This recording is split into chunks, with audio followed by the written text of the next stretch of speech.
Bienvenidos a De Mente Abierta, un podcast para amantes del misterio y el crimen verdadero.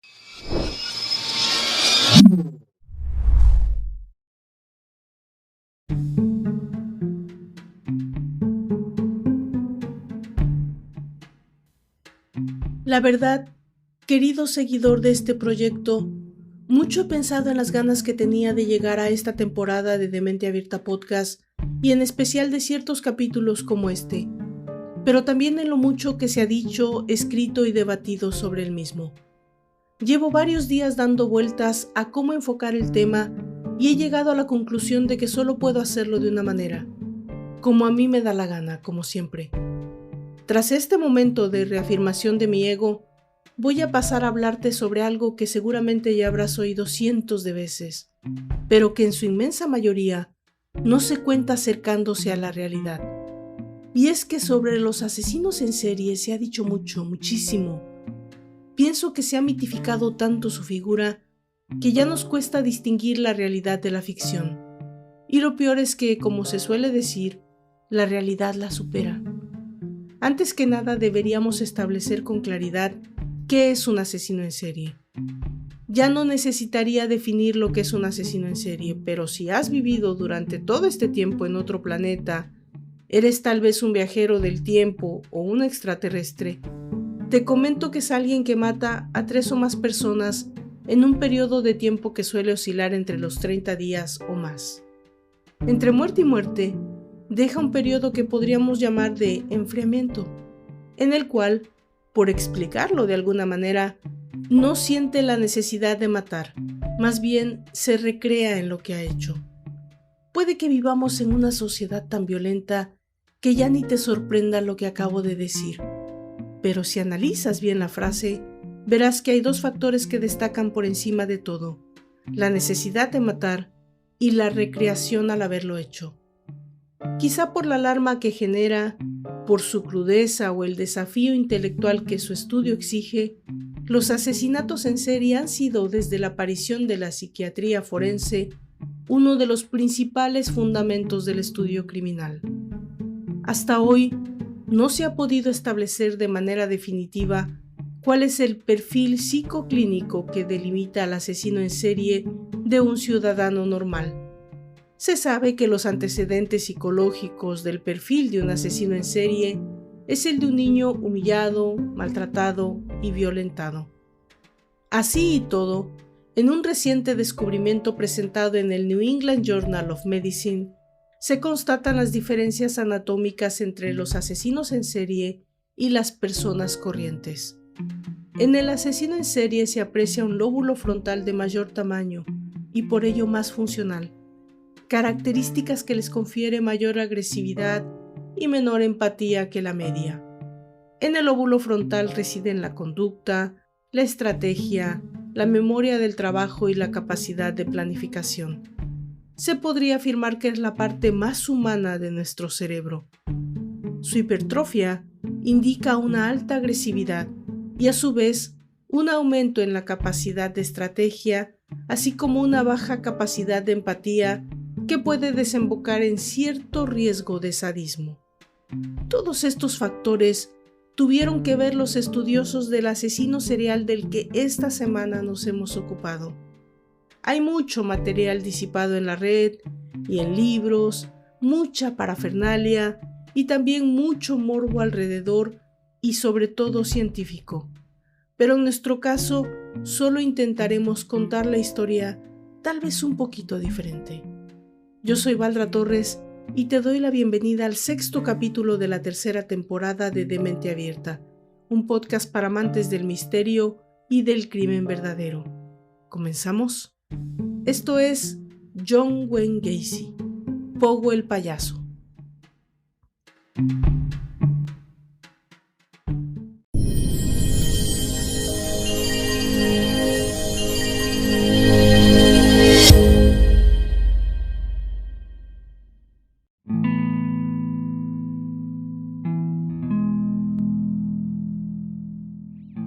En 1978, los habitantes de la tranquila comunidad de Norwood Park en la ciudad de Chicago descubrieron que uno de sus vecinos, John Wayne Gacy, era un peligroso asesino en serie. La noticia fue recibida con incredulidad. Gacy era un ciudadano ejemplar, un pilar de la comunidad y un exitoso hombre de negocios. No podía ser un asesino en serie. Era imposible. Muy pronto descubrirían que estaban equivocados. El 22 de diciembre de 1978, la policía de Des Plaines comenzó a desenterrar restos humanos ocultos bajo el suelo de una casa en el número 8213 de West Somerdale Avenue, en Norwood Park, Chicago, Illinois. En pocos días, llegaron a aparecer 29 cadáveres. El propietario de la vivienda era John Wayne Gacy, un hombre corpulento y de apariencia simpática, muy apreciado por sus vecinos. Poco después, 4 cuerpos más fueron descubiertos en el río Des Plaines, a solo pocos kilómetros de la residencia del ciudadano ejemplar. Todos, 33 en total, eran hombres jóvenes y murieron asesinados después de ser torturados y de que su agresor abusara de ellos sexualmente. ¿Quién era exactamente John Wayne Gacy? Y sobre todo, ¿cómo es posible que uno de los asesinos en serie más prolíficos de la historia pudiese pasar desapercibido entre sus vecinos y familiares?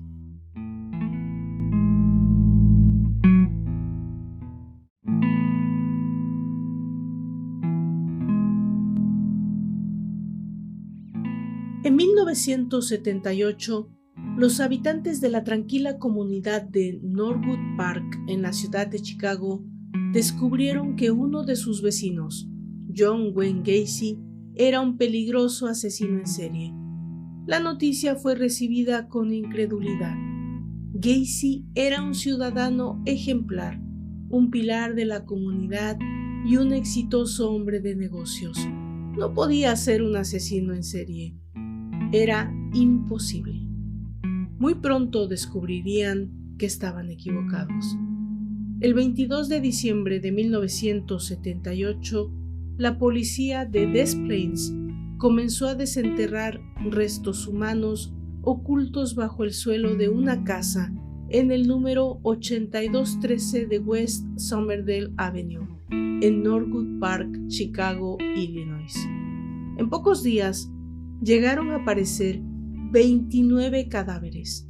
El propietario de la vivienda era John Wayne Gacy, un hombre corpulento y de apariencia simpática, muy apreciado por sus vecinos.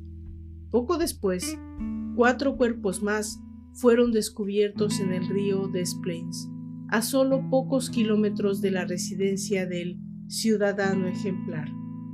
Todos, 33 en total, eran hombres jóvenes y murieron asesinados después de ser torturados y de que su agresor abusara de ellos sexualmente.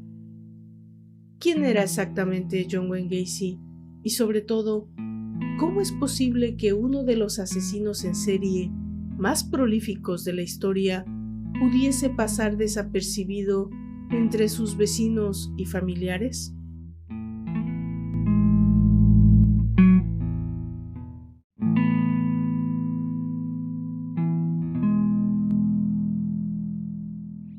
A los 20 años, Gacy tomó una decisión que supondría un claro punto y aparte en su vida. Después de una discusión con su padre, condujo hasta Las Vegas, Nevada, donde acabó trabajando como conserje en una funeraria. Aun siendo un empleo muy mal pagado, él se sentía orgulloso de haberlo conseguido sin ayuda de nadie. Según David Wilson, catedrático de Criminología y Derecho Penal en la Universidad de Birmingham, algunos asesinos en serie tienen experiencias con cadáveres antes de empezar a matar. En el caso de Gacy, en la funeraria se familiarizó con la muerte y eliminó de su mente el tabú de estar cerca de un cuerpo inerte. Dado que no podía pagarse un hotel, dormía en la sala donde se embalsamaban los cuerpos. Incluso una noche, llegó al extremo de meterse en el ataúd de un adolescente, pero la experiencia le resultó tan perturbadora que a la mañana siguiente el joven llamó por teléfono a su madre preguntándole si podía volver a casa. Al regresar a Chicago, Gacy decidió matricularse en una escuela de negocios, la Northwest Business College. Contra todo pronóstico, muy pronto empezó a demostrar la ambición que acabaría convirtiéndolo en un exitoso hombre de negocios. Su primer paso en esa dirección fue conseguir trabajo en una empresa dedicada a la fabricación de calzado, donde comenzó a destacar por su gran talento para las ventas. Derrochaba carisma y sabía ser muy seductor. Lo tenía todo para ser un gran vendedor. Gracias a ello, rápidamente fue ascendido a jefe de su departamento. Según el psicólogo forense David Holmes, director del Forensic Research Group, Gacy encontró en las ventas la clave para triunfar. Descubrió que había algo que le hacía destacar en el mundo. Por primera vez, estaba a la altura e incluso por encima de los que le rodeaban. Se dio cuenta de que sus dotes para interpretar, su encanto y su capacidad para embelezar, que es algo intrínseco en la mayoría de los psicópatas, esa indiferencia fría le servía para relacionarse. Y fue en la empresa de calzado donde el joven emprendedor conoció a Marilyn Myers, con la que acabaría casándose en septiembre de 1964, solo 9 meses después de haber hablado con ella por primera vez. Además, por entonces, Gacy tuvo otra iniciativa que sería crucial en su éxito futuro. Se unió a los Jaycees, la Cámara de Comercio Junior, un club empresarial muy exclusivo para jóvenes brillantes y hombres de negocios, en el que rápidamente fue escalando puestos hasta convertirse en uno de los miembros más influyentes. Para muchos de los Jaycees, la organización es el paso previo en la entrada a la política, pero el simple hecho de ser miembro concede automáticamente un nivel social. En este caso, supuso también el espaldarazo definitivo a las ambiciones empresariales del nuevo socio.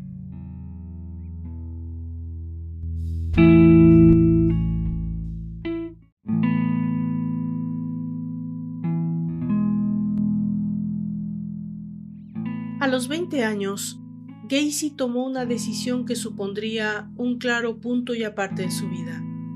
Después de una discusión con su padre, condujo hasta Las Vegas, Nevada, donde acabó trabajando como conserje en una funeraria.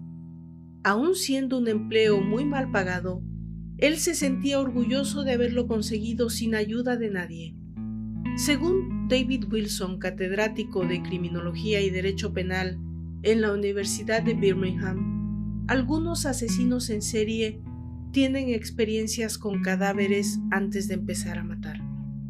En el caso de Gacy, en la funeraria se familiarizó con la muerte y eliminó de su mente el tabú de estar cerca de un cuerpo inerte. Dado que no podía pagarse un hotel, dormía en la sala donde se embalsamaban los cuerpos. Incluso una noche, llegó al extremo de meterse en el ataúd de un adolescente, pero la experiencia le resultó tan perturbadora que a la mañana siguiente el joven llamó por teléfono a su madre preguntándole si podía volver a casa. Al regresar a Chicago, Gacy decidió matricularse en una escuela de negocios, la Northwest Business College. Contra todo pronóstico, muy pronto empezó a demostrar la ambición que acabaría convirtiéndolo en un exitoso hombre de negocios. Su primer paso en esa dirección fue conseguir trabajo en una empresa dedicada a la fabricación de calzado, donde comenzó a destacar por su gran talento para las ventas. Derrochaba carisma y sabía ser muy seductor. Lo tenía todo para ser un gran vendedor. Gracias a ello, rápidamente fue ascendido a jefe de su departamento. Según el psicólogo forense David Holmes, director del Forensic Research Group, Gacy encontró en las ventas la clave para triunfar. Descubrió que había algo que le hacía destacar en el mundo. Por primera vez, estaba a la altura e incluso por encima de los que le rodeaban. Se dio cuenta de que sus dotes para interpretar, su encanto y su capacidad para embelezar, que es algo intrínseco en la mayoría de los psicópatas, esa indiferencia fría le servía para relacionarse. Y fue en la empresa de calzado donde el joven emprendedor conoció a Marilyn Myers, con la que acabaría casándose en septiembre de 1964, solo 9 meses después de haber hablado con ella por primera vez. Además, por entonces, Gacy tuvo otra iniciativa que sería crucial en su éxito futuro.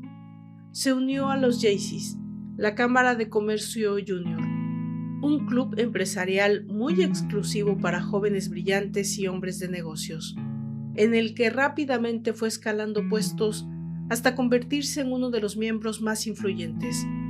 Para muchos de los Jaycees, la organización es el paso previo en la entrada a la política, pero el simple hecho de ser miembro concede automáticamente un nivel social. En este caso, supuso también el espaldarazo definitivo a las ambiciones empresariales del nuevo socio.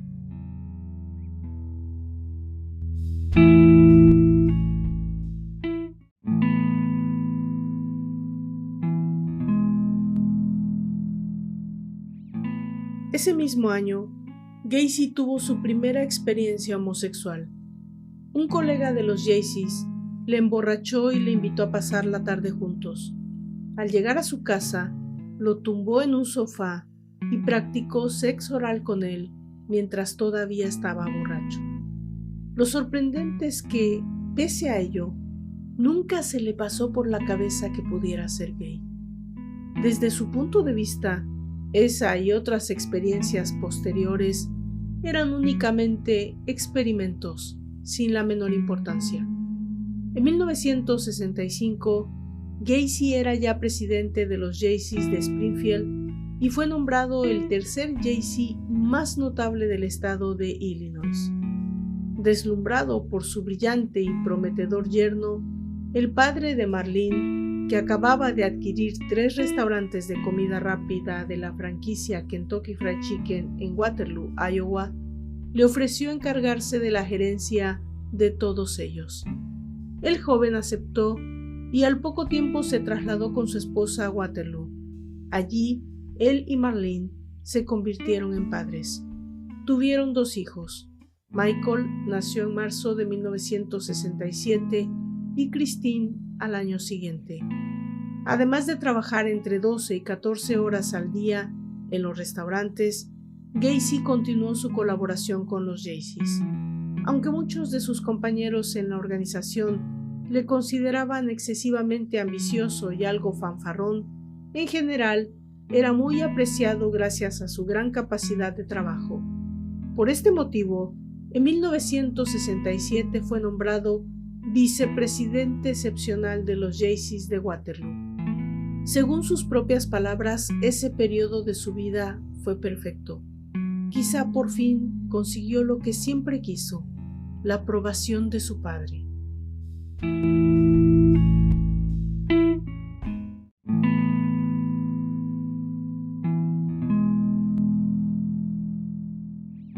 Durante una visita en 1967, John padre había pronunciado las palabras anheladas.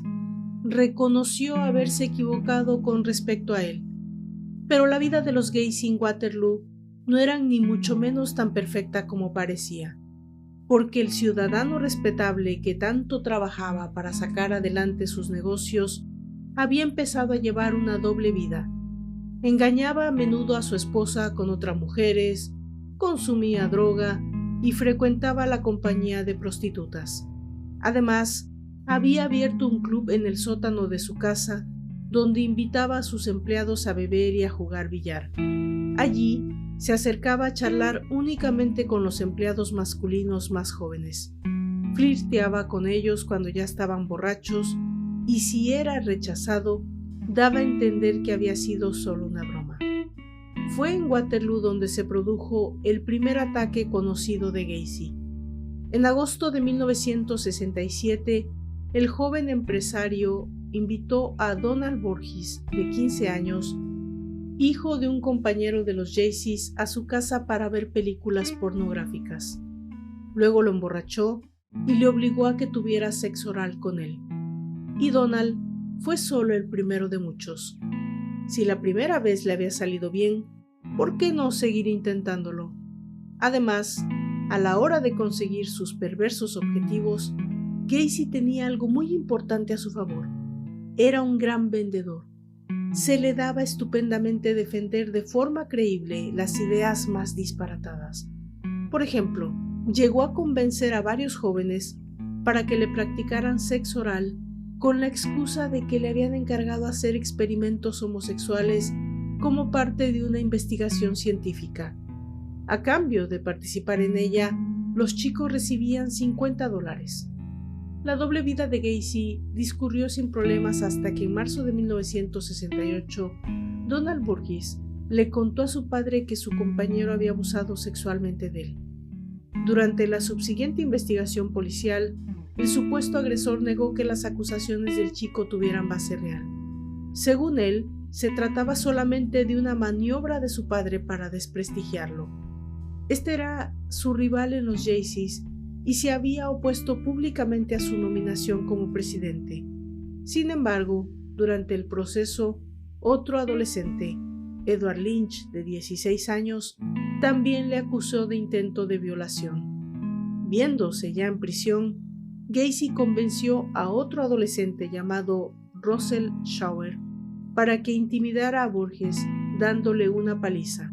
Pero el chico, en vez de asustarse, denunció a Schauer y, al ser arrestado, confesó que el motivo de la paliza había sido impedir que Burgess testificase.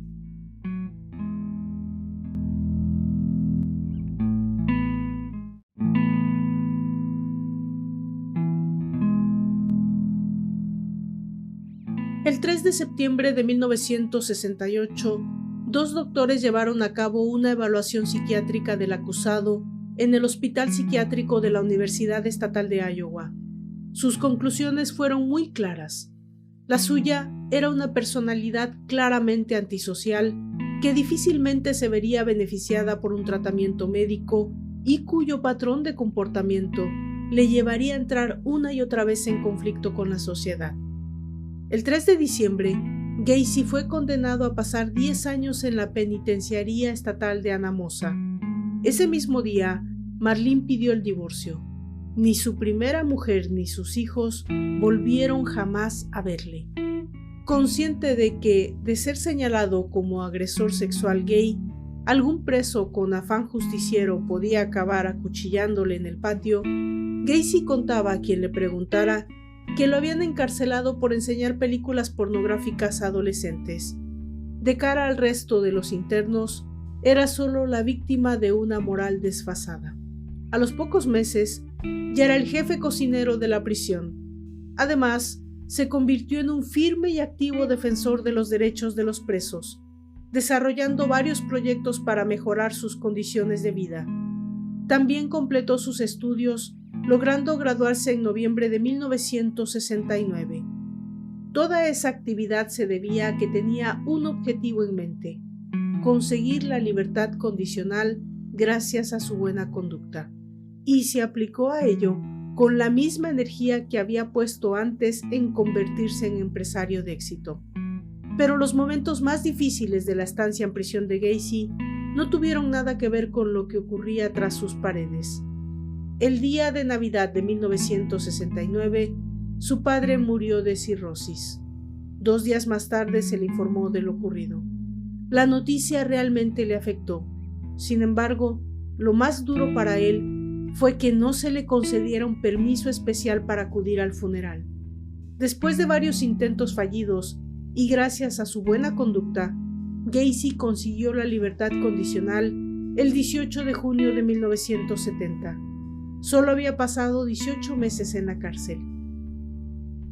Para el criminólogo David Wilson, aquello fue un error. Su condena era de 10 años y salió a los 18 meses. Logró convencer a todos de que no volvería a repetir su comportamiento. En ese tiempo, llegó a lo más alto de la jerarquía carcelaria pese a ser un agresor sexual. Lo normal hubiera sido lo contrario.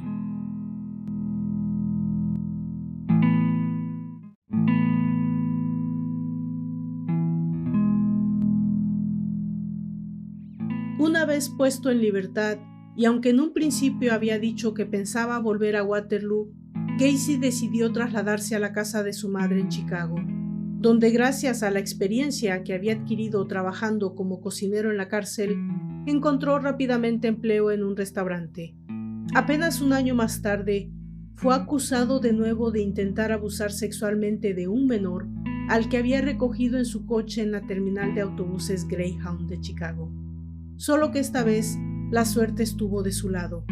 El chico no apareció por el juzgado para dar testimonio y el caso fue desestimado.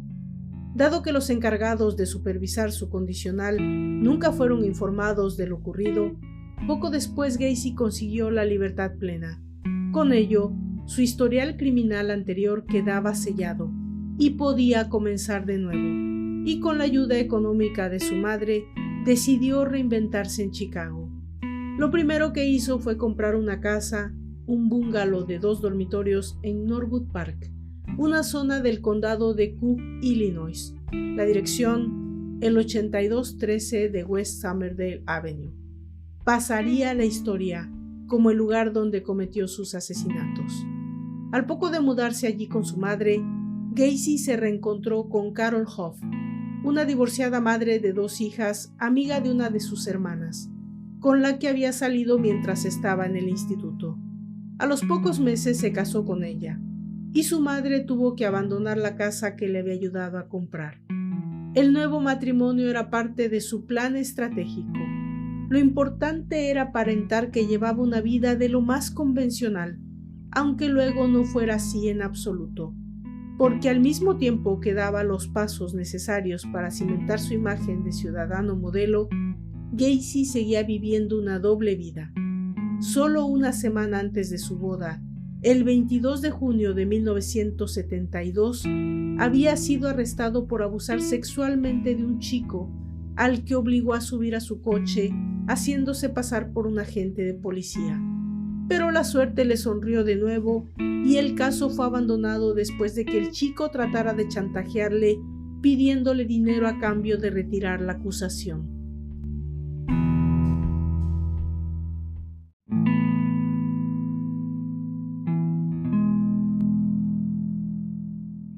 Decidido a seguir progresando en la vida, Gacy dejó su trabajo de cocinero y abrió su propio negocio, el Painting, Decorating and Maintenance Contractors Inc., dedicado a pequeñas reformas y mantenimiento de viviendas.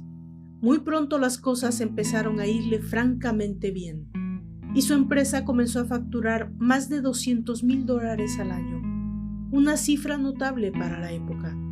Claro que el dinero no era el único beneficio que buscaba conseguir con su negocio. Justificándolo como una forma de reducir costes, contrataba a hombres muy jóvenes, y al menos 3 de ellos acabaron muriendo en sus manos. No obstante, según Gacy, la primera vez que mató lo hizo accidentalmente.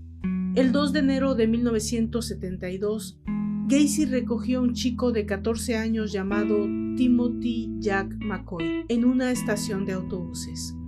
Timothy iba camino de Omaha. Solo estaba de paso por Chicago, así que le propuso pasar la noche en su casa y llevarle de vuelta a la estación al día siguiente. Según la versión del asesino, cuando se despertó por la mañana, McCoy estaba de pie en la puerta de su dormitorio con un cuchillo en la mano. Asustado, Gacy saltó de la cama y se lanzó contra él para quitarle el arma. McCoy levantó los brazos y sin querer le hizo un corte a su agresor en el antebrazo. Furioso, este le arrebató el arma y tras un breve forcejeo le apuñaló varias veces. Después entró en la cocina de su casa y lo que descubrió lo dejó petrificado. McCoy había estado preparando el desayuno para los dos y al parecer pensaba usar el cuchillo para cortar el bacon. Al entrar en el dormitorio para despertarle, probablemente ni había pensado en el aspecto que tenía con el cuchillo en la mano. El cadáver de McCoy acabó enterrado bajo la casa de West Somerdale Avenue, cubierto con una capa de cemento. Aunque puede que realmente la muerte de McCoy no fuera premeditada, al acabar con su vida, Gacy tuvo un orgasmo. En una entrevista de 1980, explicó que fue en ese momento cuando se dio cuenta de que no había emoción más intensa que la proporcionada por la muerte.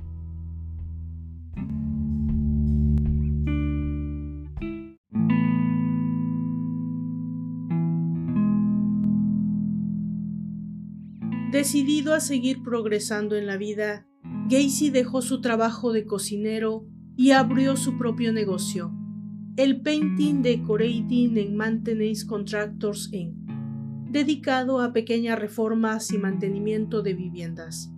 Muy pronto las cosas empezaron a irle francamente bien, y su empresa comenzó a facturar más de $200,000 al año, una cifra notable para la época. Claro que el dinero no era el único beneficio que buscaba conseguir con su negocio. Justificándolo como una forma de reducir costes, contrataba a hombres muy jóvenes, y al menos 3 de ellos acabaron muriendo en sus manos. No obstante, según Gacy, la primera vez que mató lo hizo accidentalmente.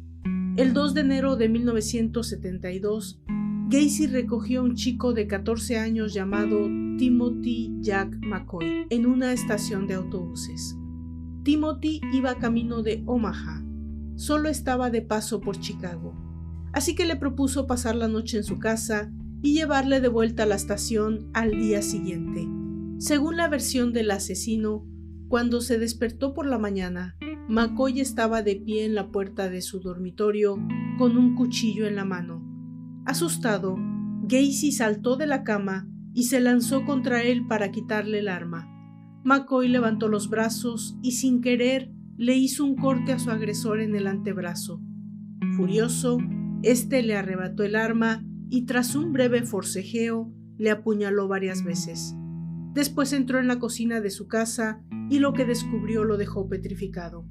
McCoy había estado preparando el desayuno para los dos y al parecer pensaba usar el cuchillo para cortar el bacon. Al entrar en el dormitorio para despertarle, probablemente ni había pensado en el aspecto que tenía con el cuchillo en la mano. El cadáver de McCoy acabó enterrado bajo la casa de West Somerdale Avenue, cubierto con una capa de cemento. Aunque puede que realmente la muerte de McCoy no fuera premeditada, al acabar con su vida, Gacy tuvo un orgasmo. En una entrevista de 1980, explicó que fue en ese momento cuando se dio cuenta de que no había emoción más intensa que la proporcionada por la muerte.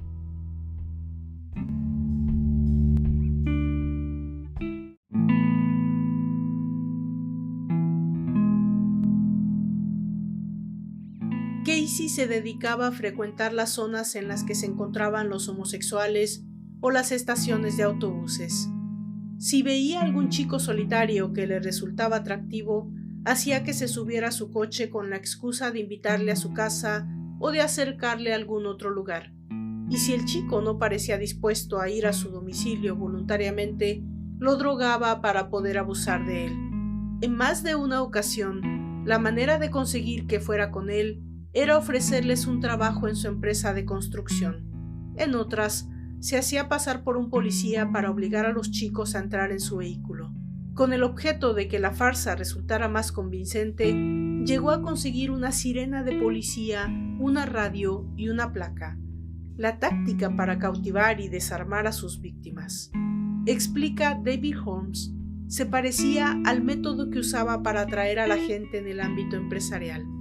Se los ganaba distrayéndolos con su labia y los metía rápidamente en situaciones de las que no podían escapar. En cuanto estaban en una posición en la que él se sentía con poder, cambiaba drásticamente y en un abrir y cerrar de ojos se convertía en un monstruo dominante, aterrador y torturador. Todas sus citas acababan igual. Gacy abusaba de los chicos mientras los estrangulaba hasta matarlos. Siempre escogía el tipo de chico atractivo que él sabía que nunca podría ser, afirma el Dr. Holmes. Pero para él, estos individuos eran cada vez más un número. Se fueron convirtiendo en meros objetos, y conforme los iba viendo más como objetos con los que podía hacer lo que se le antojara, más atroz y espantoso era lo que experimentaba con ellos. Para David Wilson, Gacy entraría en la categoría de asesino en serie hedonista, aquel que mata a sus víctimas por la excitación sexual que le provoca hacerlo. Le producía placer sodomizar y estrangular a sus jóvenes víctimas. Como todo psicópata, no sentía empatía ni emoción profunda alguna. Para él, sus víctimas eran objetos, la manera de conseguir lo que quería. John Butkovich, Darrell Swanson, Randall Refet, Samuel Stapleton y muchos otros chicos siguieron desapareciendo en Chicago, y nadie parecía importarle la vida de estos jóvenes de paso. Sin dinero, muchos de ellos homosexuales, por desgracia para algunos policías, solo eran escoria. Pese a sus esfuerzos por mantener las dos caras de su vida en compartimentos estancos, poco a poco Gacy comenzó a tomar decisiones que terminarían por causarle problemas. En 1975 le confesó a su mujer que era bisexual. Al mismo tiempo, empezó a regresar a su casa muy tarde con la excusa de que tenía mucho trabajo, lo que no impidió que en alguna ocasión su mujer le sorprendiera trayendo a los chicos adolescentes al sótano de su casa a las horas en las que, en teoría, aún estaría en la oficina. Por fin, harta de la doble vida de su marido y de sus violentos cambios de humor, Carol solicitó el divorcio. Con su separación en marzo de 1976, Gacy perdió una de sus coartadas, pero también ganó la libertad de maniobra. Ya nada le impedía hacer lo que le diera la gana en la intimidad de su casa. Menos de 2 meses después de su divorcio, había ya otros 3 cadáveres enterrados debajo de la vivienda. Lo extraño es que, por alguna razón que no han sido capaces de explicar los criminólogos que han estudiado la trayectoria criminal de Gacy, este no siempre asesinaba a sus víctimas, y una víctima viva era un cabo suelto que alguien como él no podía permitirse, un hilo del que la policía podía acabar tirando para desenredar la madeja de su vida.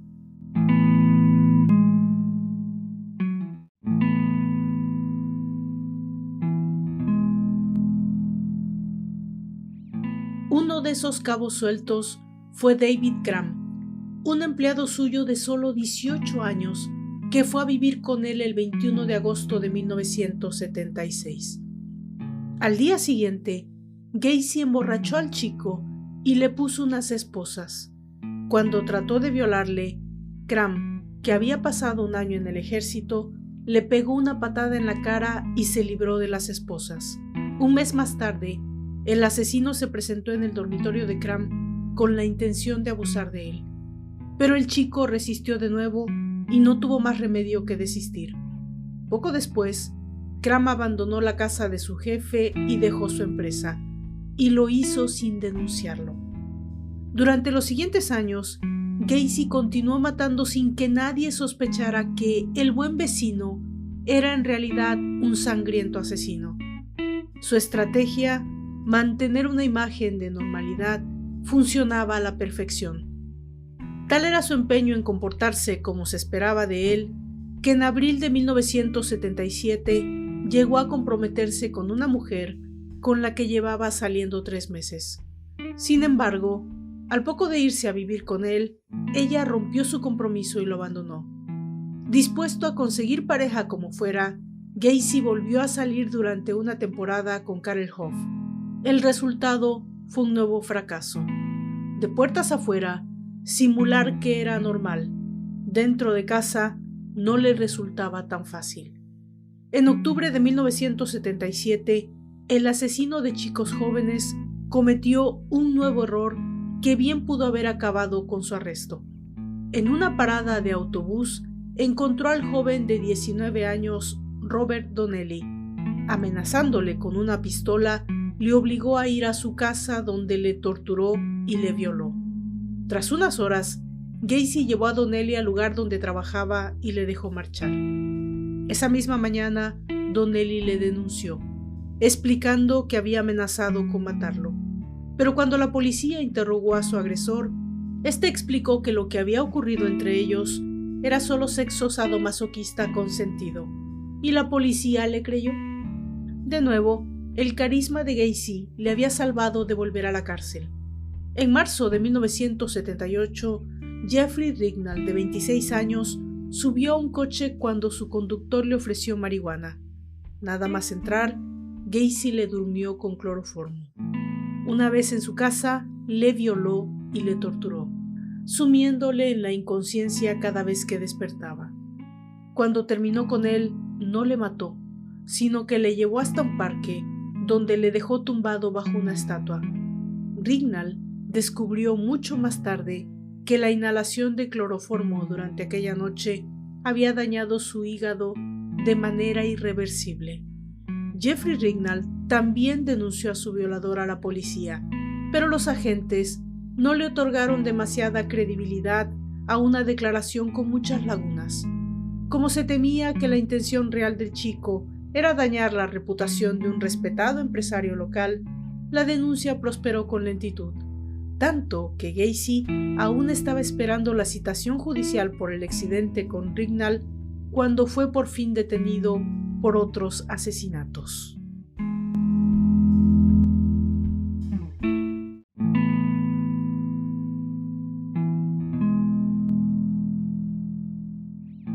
Robert Piest, de 15 años, trabajaba en una farmacia de Des Plaines cuando desapareció el 11 de diciembre de 1978.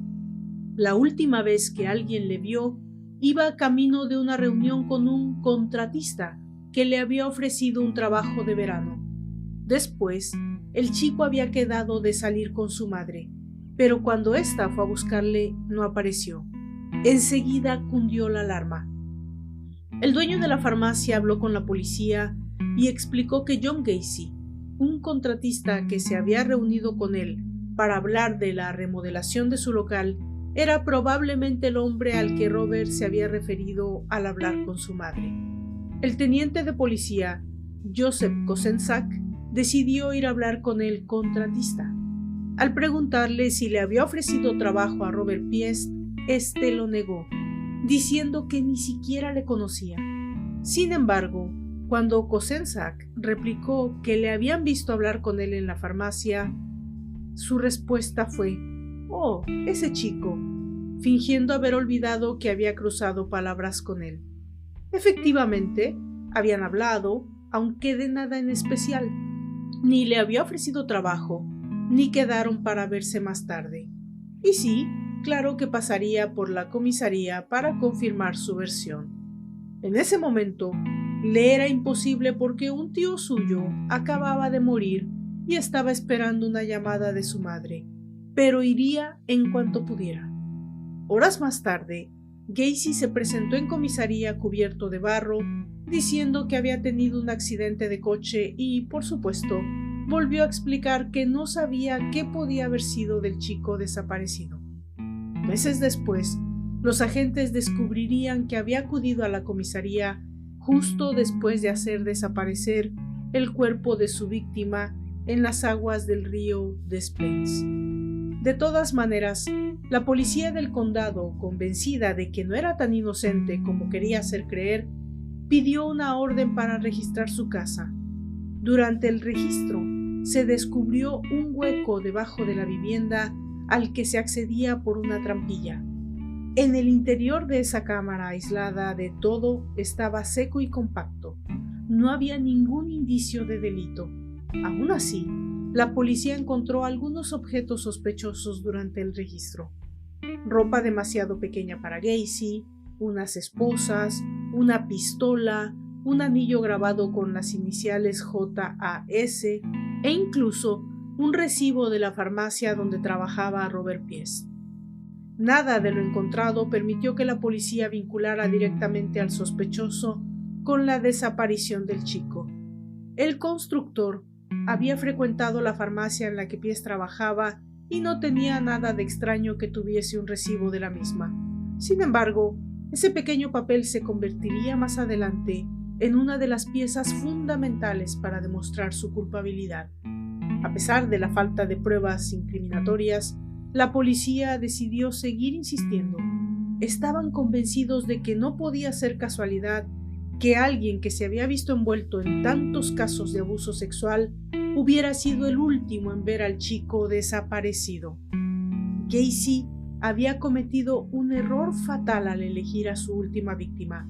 Se trataba de un chico cuyo perfil no tenía nada que ver con el de sus víctimas habituales. Era muy popular, tenía muchos amigos y una familia que se preocupaba por él y que no pensaba cejar en el empeño de aclarar su desaparición. Decididos a aumentar la presión sobre el sospechoso, la policía asignó a 2 detectives para someter a Gacy a una vigilancia constante. Sorprendentemente, este no parecía demasiado preocupado por la situación. De hecho, a menudo invitaba a los detectives que le seguían a cenar en restaurantes o a beber en su casa. Cuando alguien le preguntaba por lo que estaba ocurriendo, decía que le estaban acosando debido a sus conexiones políticas. Incluso llegó a contar a sus amigos que los policías eran agentes del FBI que le seguían para protegerle. Mientras tanto, la investigación policial seguía su curso.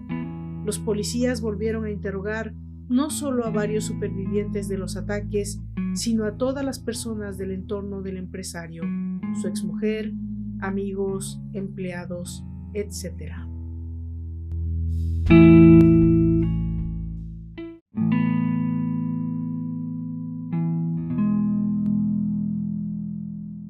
El 20 de diciembre acudió a una reunión con sus abogados para ultimar los detalles de su denuncia contra la policía. Llegó con un aspecto muy malo, y lo primero que hizo fue pedir una bebida. Cuando se la proporcionaron, cogió un periódico con un artículo en primera plana sobre la desaparición de Robert Piest, y les dijo: «Este chico está muerto, está en un río». Durante las siguientes horas, Gacy confesó todos sus crímenes. Según sus propias palabras, había sido el juez, el jurado y el verdugo de mucha gente, y la mayoría estaban enterrados bajo su casa o en el río Des Plaines. La confesión duró hasta la mañana siguiente, pero en vez de entregarse a la policía, tal y como sus abogados le aconsejaban, el asesino empleó el tiempo que le quedaba en libertad para despedirse de sus amigos, visitar la tumba de su padre y atar varios cabos sueltos de sus negocios. Entonces, el teniente Kosenczak decidió que había llegado la hora de detener a Gacy. El 21 de diciembre de 1978, aprovechando que le habían visto darle marihuana al encargado de un garage, la policía arrestó a Gacy por tenencia de drogas. Mientras era interrogado, se consiguió una segunda orden para registrar su vivienda. Al llegar a la casa, los policías descubrieron que la cámara del subsuelo había sido inundada. La intención era clara: obstaculizar cualquier posible investigación. De todos modos, el agua no impidió que un técnico se arrastrara bajo el suelo de la casa y empezara a cavar en la zona sudoeste. En pocos minutos encontró restos humanos. El fiscal Robert Egan estuvo presente el día en que se excavó por primera vez bajo la vivienda de Gacy. Se sacó el primer cadáver, recuerda Egan. Todos estábamos allí observando la excavación. Había mucha agua en el hueco. De hecho, el cuerpo se tuvo que sacar literalmente de debajo del agua. El técnico de pruebas tuvo que mantener las manos en el agua. Tocó una caja torácica y la sacó. Luego, el técnico metió las manos en el agua y nos gritó: «Aquí hay otra caja torácica». Por fin, la policía podía acusar de asesinato al sospechoso. Incapaz de seguir mintiendo, el 22 de diciembre de 1978, John Wayne Gacy confesó a la policía que había cometido entre 25 y 30 crímenes. Después, les mostró a los agentes los lugares exactos bajo su casa donde había escondido los cuerpos y los llevó al puente desde el que había tirado al río el cuerpo de su última víctima y otros 4 chicos. Entre el 22 y el 29 de diciembre se hallaron 27 cadáveres bajo su casa. 2 nuevas víctimas fueron encontradas durante los siguientes meses. La policía le preguntó a Gacy por qué había asesinado a todos esos chicos. Su respuesta fue muy clara: lo hizo para que no le denunciaran. Además, ¿qué importancia tenía? Esos chicos eran basura, no merecían vivir.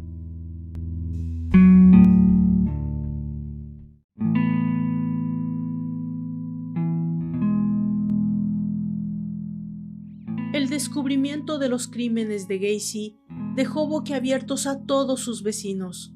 Muchos de ellos siguieron defendiendo su inocencia durante meses. No podían creer que aquel hombre tan amable, en cuya casa jugaban a menudo los niños del barrio, fuera un asesino. El 6 de febrero de 1980, en la sala presidida por el juez Louis Garipo y ante un jurado seleccionado en otro condado debido a la intensa cobertura periodística local del caso, comenzó el juicio que iba a determinar si el simpático vecino era responsable de asesinar a 33 jóvenes. Entre ellos se encontraban algunos que todavía no habían podido ser identificados y que, en ciertos casos, no lo serían hasta muchos años más tarde. De hecho, la última identificación se produjo en noviembre del 2011. Gracias a las técnicas forenses modernas, fue posible identificar los restos de un joven desaparecido en octubre de 1976. Pero la policía no necesitaba saber todos los nombres de las víctimas para montar la causa contra su asesino. Sus abogados habían preparado la estrategia de defensa con minuciosidad. Para ello, un año antes de ir a juicio, Gacy dedicó cientos de horas a realizar test psicológicos y a entrevistarse con diferentes psiquiatras que debían determinar si era o no imputable en razón de su estado mental. El objetivo era demostrar que tenía personalidad múltiple. Con esa intención, le aconsejaron que en el juicio se declarase no culpable por trastorno mental. Para apoyar dicha tesis, 3 psiquiatras le diagnosticaron como esquizofrénico paranoide. Según ellos, tenía personalidad múltiple y habían sido sus alter egos, a los que él había bautizado como Pogo el payaso y Jack Hanson, quienes cometían sus crímenes. Por su parte, la acusación se esforzó en demostrar que había sido premeditación en todas y cada una de sus acciones, tanto para cometer los crímenes como para encubrirlos. Para ello, presentaron como testigos a los empleados de la empresa de Gacy, que señalaron los lugares exactos de las cámaras de aislamiento donde su jefe les había pedido cavar los agujeros en los que se hallaron los cadáveres. Se da la trágica ironía de que uno de aquellos jóvenes trabajadores, Gregory Godzik, acabó enterrado en una de esas trincheras.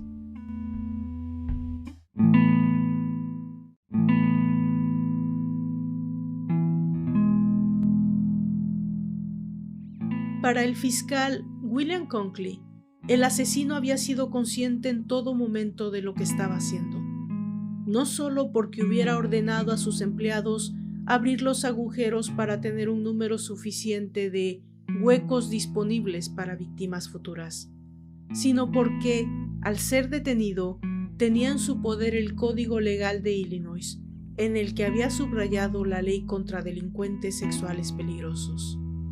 Gacy sabía bien lo que hacía y a qué posible castigo se enfrentaba. Entonces, la defensa cambió de estrategia y alegó que las 33 muertes se habían producido accidentalmente por asfixia erótica, algo que la oficina forense del condado rebatió fácilmente.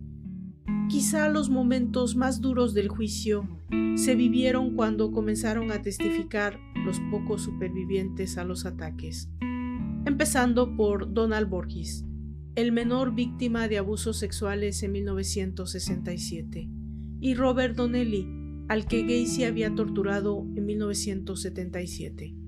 Ambos jóvenes apenas pudieron mantenerse enteros durante su declaración, dejando una profunda impresión en el jurado.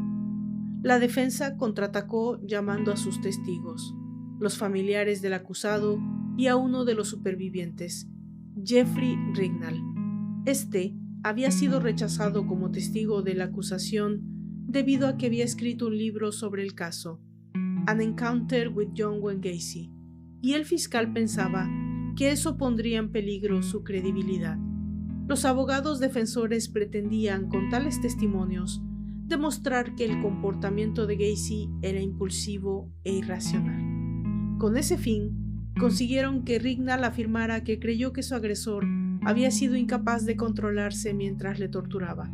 En la quinta semana de juicio, y viendo que la acusación desmontaba la estrategia seguida por sus abogados defensores, el acusado escribió una carta personal al juez Garipo en la que solicitaba que declarase el juicio nulo, alegando varios motivos. No estaba de acuerdo con la estrategia de su defensa, que le había llevado a declararse no culpable por trastorno mental. Creía que sus abogados no habían llamado a suficientes testigos y, lo más importante, no le permitían declarar como testigo en su propio juicio. Según el magistrado, nada de aquello se sostenía. Es más, era libre de testificar si esa era su voluntad. Para hacerlo, solo debía notificárselo al jurado. Sin embargo, Gacy no llegó a hacerlo. Una vez escuchados los testimonios de los testigos, los supervivientes, los familiares de las víctimas y del acusado, llegó el momento de las argumentaciones finales de acusación y defensa. Por parte de la acusación, el fiscal Sullivan se centró en el historial de abusos a menores del acusado y la premeditación de sus crímenes. En cambio, los abogados defensores insistieron en la teoría de los impulsos homicidas incontrolables de su defendido. Tras un juicio que se prolongó durante 5 semanas, la deliberación del jurado apenas duró 2 horas. Gacy fue condenado a cumplir 12 cadenas perpetuas y 21 penas de muerte, y fue trasladado a una cárcel de Chester, Illinois, donde pasaría 14 años en el corredor de la muerte, esperando ser ejecutado. En prisión, el asesino empezó a pintar. Muchos de sus cuadros eran autorretratos disfrazados de Pogo el payaso. Todos se vendieron muy bien. Cuando se le preguntó qué pensaba de aquellos que criticaban que un criminal pudiera ganar dinero vendiendo sus cuadros, Gacy contestó que le parecía absurdo que alguien se opusiera a ello, ya que al fin y al cabo, lo único que él quería era llevar alegría a la vida de la gente. Durante ese tiempo, Gacy leyó libros de leyes e hizo lo posible por revocar su caso, alegando que solo había asesinado a 5 de sus víctimas, mientras que las otras murieron mientras él estaba viajando por negocios, a manos de sus empleados suyos que supuestamente tenían las llaves de su casa. Las constantes alegaciones consiguieron retrasar la fecha de su ejecución, quizá porque había algo que parecía ser cierto. En muchas ocasiones, Gacy no había estado solo. Uno de los supervivientes a sus abusos, Jeffrey Rignall, recordaba haber visto a un joven de pelo castaño observándole una de las veces que recobró el conocimiento tras ser drogado con cloroformo. Y los inspectores de policía que siguieron al asesino antes de que fuera detenido le escucharon decir a 2 de sus empleados que tenían que enterrar a alguien, como a los otros 5. Pese a ello, la policía no llegó a reunir suficientes pruebas para inculpar a ninguno de los supuestos cómplices. Por fin, después de que el Tribunal Supremo de Estados Unidos desestimara su última alegación, Gacy fue ejecutado por inyección letal el 10 de mayo de 1994. Su cerebro fue examinado por la doctora Helen Morrison, una psiquiatra forense experta en asesinos en serie, que lo había entrevistado 600 horas durante su cautiverio. El objetivo de la doctora Morrison era descubrir si su cerebro representaba peculiaridades que pudieran explicar los rasgos psicopáticos de su personalidad. Sin embargo, no pudo encontrarse ninguna anomalía que explicara los terribles crímenes que había cometido. Tras su muerte, John Wayne Gacy siguió siendo lo que había sido toda su vida, un enigma. Aún hoy, sigue sin conocerse el número exacto de personas que murieron en sus manos. La policía nunca ha podido asegurar que los 33 cuerpos encontrados en su casa y en el río Des Plaines fueran las únicas víctimas. Casey viajaba a menudo por trabajo y es posible que en algunos de sus viajes cometiera más asesinatos. De hecho, cuando se le pidió que diese el número exacto de sus víctimas, sus palabras fueron: "Eso les toca descubrirlo a ustedes, muchachos". Y hasta aquí llegamos a la última entrega, bueno, no la última, pero la sexta entrega de la tercera temporada de Demente Abierta, un podcast para amantes del misterio y del crimen verdadero. Yo me despido de ustedes y los invito a que nos encontremos la próxima semana con nuestra séptima entrega. Hasta entonces.